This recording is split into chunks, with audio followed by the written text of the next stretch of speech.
key to my success is probably different from most people. I was raised in an undesirable type of environment. Actually, I lived in a condemned house with no running water, no electricity, no plumbing. I was a street person when I was 15 years old. And I decided that what I was going to do, I was going to do the opposite of what everybody else was doing.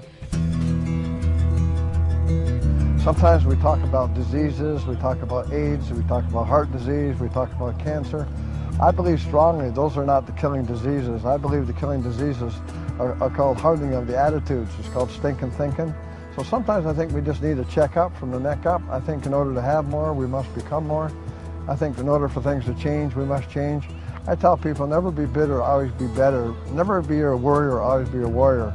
You know, there's a difference between a winner and a whiner, you know. Even when I was poor, I knew I was going to be wealthy. A lot of people go out there every day and they major over minor things and they complain about things that they can't control.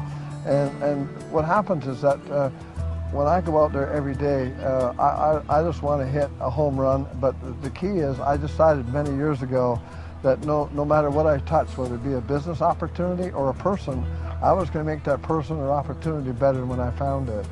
And although coming from where I came from, I was a millionaire when I was 27 years old. And a lot of people, you know, said to me, you'll never make it, you're going to be in prison, you're going to do this and that. And you're not very popular when you're poor, right? So I decided that, you know, I was going to make sure that I changed everybody's attitudes, because I had the right attitudes and I wanted to make sure that I changed the minds of others. I got involved in a big company, and I became the #1 marketer in the world. As a matter of fact, I hold right now 3 world records in different things that I've done. I've never been #2 at anything I've ever done in my life. And as a result of that, 35 people in one company became millionaires, and 15 in another company became millionaires. And I have 72,000 people right now on social media. And my new book, The 8th Grade Millionaire, it's on Amazon right now. People are buying it like crazy. It's going to be a New York bestseller. All the money that comes in from the book does go to charity. And so because of the fact I have 72,000 followers, what they wanted me to do is do a new millionaire team, but they gave me a major challenge. This time they wanted me to have 100 new people. Can you imagine 100 new millionaires, especially with the economy the way it is? And I said, oh my God, there's no way I can do that. And so I traveled for 8 months across Canada, United States, and Europe looking for a product. I finally found a product that will make 100 or 200 or 300 people millionaires. And when I got so excited about it that I said, okay, I'm going to make it happen again. What I'm looking for people, not everyone's going to qualify. I'm looking for people that have the eye of the tiger. Maybe there's always a reason why you want to do something. Maybe you're not happy with the vehicle you drive. Maybe you're not happy with the address or where you're residing. Maybe you're not happy with the relationship. There has to be a reason why you want to do this. So I only want to have people in my group or train people that really want to become millionaires. It's not just becoming a millionaire. I did a millionaire training one time in Toronto, Canada, and I got on the stage and an amazing thing happened. I was making a lot of money, but a weird thing happened. I started crying in the middle of the presentation, and I was making $300,000. What had happened is that I had so many people that that I made rich in a short period of time, that they went from a Timex to a Rolex, and from an outhouse to a penthouse, and from a Pontiac to a Cadillac, and some of them got the Mr. T starter kit, and they didn't grow as a person as their income grew, and pretty soon their income come back down to where they are. And people that were not big drinkers, some of them became alcoholics. People that didn't do drugs, some of them started doing drugs. As a matter of fact, one of my friends overdosed and died. And so I wanted to do something with personal growth and personal development. I decided that I wanted to be a mentor to the industry. And what I do is when I get people involved in the business, I find out what the blueprint is. What do they want? Do they want a new car? Do they want a new house? Do they want a new relationship? I find out about them, and then we do a plan to make that thing happen with them.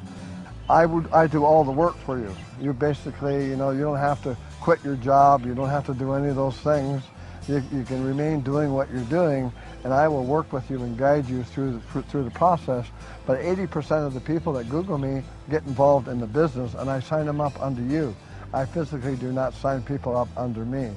My whole goal is to have 100 new people. I will be in the Guinness's Book of Records. If you ask 10,000 people if they'd like to be in Guinness's Book of Records, they'd probably look at you like a deer in the headlights. It's not important to them. But from where I came from, my background, this is like a big deal for me. I need 100 people that really want to become millionaires. And that is my whole goal. That's my whole object of doing this.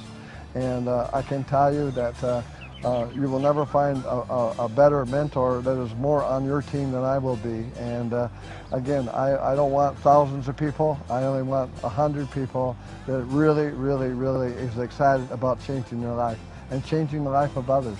That's what's important to me. Not only changing your life, but changing the life of others that you touch. Procrastination has always been the killer of dreams, and I have a big problem with that, because a lot of people go through their life and they have a tendency to play the blame card. They blame it on all kinds of people that why they're not successful. And I think and any time you're not successful, you have to hold yourself accountable. And I have all the tools. I can't push a rope. I can supply you with the tools. I can supply you with everything. For me, the difference between the rut and the grave is only the dimensions. And I think what we need to do is to take action. The video that you've received today, it will have the name and phone number and email of the individual that sent it to you. Obviously, they cared enough for you and felt that you had the leadership skills or they wouldn't have sent it out to you. I think the key to the whole program is to take immediate action. If I were you, I would be dialing that number right now. Those are the type of people that I know that I can work with on making 100 new people millionaires.